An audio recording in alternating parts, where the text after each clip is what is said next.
উপদেষ্টাকে বলি, আমরা আগেই বলেছি যে হাসিনা এবং তার দূষরদের হাতে প্রচুর পরিমাণ অস্ত্র রয়েছে, তাদেরকে গ্রেফতার করতে হবে, অবৈধ অস্ত্র উদ্ধার করতে হবে।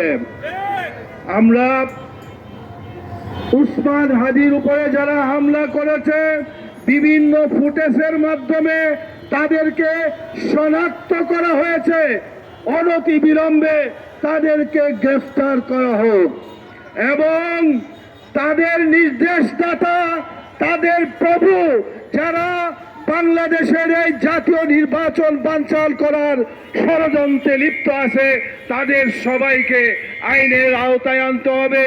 আমরা জুলাই যুদ্ধে ছিলাম, বাংলাদেশ থেকে স্বৈরাচারকে থেকে আমরা মুক্ত করেছি।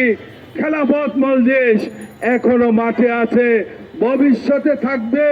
আমাদের যুদ্ধ শেষ হয় নাই ইনশাআল্লাহ।